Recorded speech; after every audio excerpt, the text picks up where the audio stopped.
Alors en France, on a un gros projet, un projet notamment d'accueil, de suivi sanitaire et de recherche européenne sur les électros et les chimico-sensibles. En effet, il y a à peu près 3% de la population qui est électro-hypersensible. Ce sont des gens qui sont complètement discriminés. Certains d'entre eux peuvent plus vivre dans leur appartement parce qu'il y a trop de pollution électromagnétique. D'autres ne peuvent plus travailler parce qu'ils sont dans un environnement où il y a beaucoup trop de Wi-Fi. Et ces gens-là, eh bien, ils n'ont pas de lieu d'accueil. D'où l'importance, vous voyez, de créer un lieu d'accueil pour ces personnes-là. Nous sommes rendus en Suisse parce qu'en Suisse, il y a à la fois des appartements qui sont carrément fabriqués pour des électro-hypersensibles, ainsi qu'à Zurich, où là, il y a eu une coopérative qui a construit 15 appartements qui reçoit à la fois des électro et des chimico-sensibles. Et la rencontre, c'était justement pour voir les architectes, pour voir les experts qui avaient construit ces lieux, pour mieux isoler justement les bâtiments vis-à-vis des rayons qui viennent à l'extérieur, pour voir quelle était l'architecture qu'ils avaient choisie et aussi le choix des matériaux, puisque les gens qui sont chimico-sensibles ne supportent pas certaines molécules. Alors, mon nom est André Zimmermann et je suis l'architecte de cette maison. Les bains et les entrées avec les installations électriques, chauffage, les machines à laver. Et puis, il y a seulement les cuisines. Loin du centre, il n'y a plus d'installation. C'était le principe. Tu as 3 machines à la fois, ça suffit. Tu n'as pas besoin d'en avoir 17 parce qu'il y a 17 appartements. Exactement. Il y a un plan, hein, comme ça marche. Ah bah ouais, génial. Ah ouais, bravo. Tous les matériaux sont minéraux. Il n'y a pas de chimique, il n'y a rien dedans. Il n'y a pas de bois. Inerte. Le béton est spécial ou c'est du béton ordinaire? Ordinaire. C'est béton sans chimique.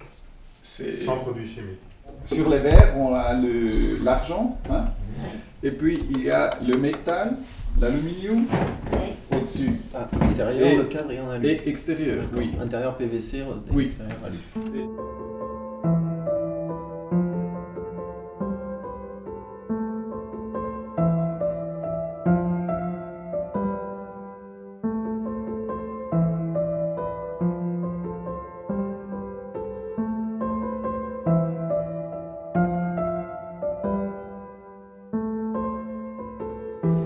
Comme j'ai dit avant, c'était la prise de conscience. Il faut que d'abord les personnes prennent conscience de oui, il y a des personnes intolérantes aux ondes et ces personnes-là, il faut ce type de construction. C'était le premier défi, convaincre les personnes avec qui on est dans l'équipe.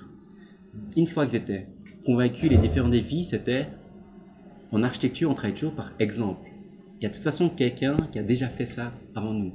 Dans ce cas précis, il n'y a pas beaucoup de monde qui a fait ça avant nous. Donc c'est-à-dire, c'est des prototypes, c'est des publications à lire, c'est des documentaires à voir, c'est des réflexes à avoir et surtout engager les bonnes personnes qui pourraient nous conseiller. On est en train de créer un bâtiment qui blinde les ondes.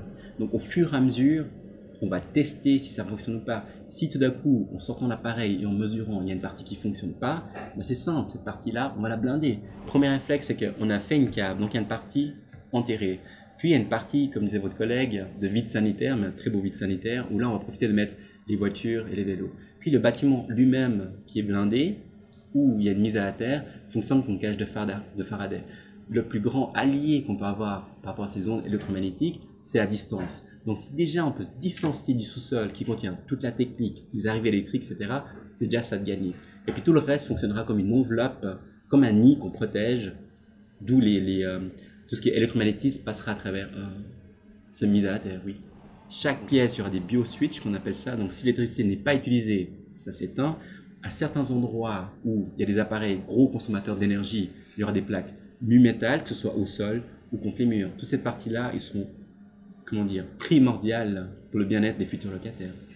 Donc ça a été vraiment une rencontre très enrichissante qui justement va nous permettre de ne pas faire les erreurs qu'ils ont pu faire à un moment, puisqu'il y a très peu de gens qui sont formés sur les champs électromagnétiques et sur comment surtout protéger les personnes dans leur habitat.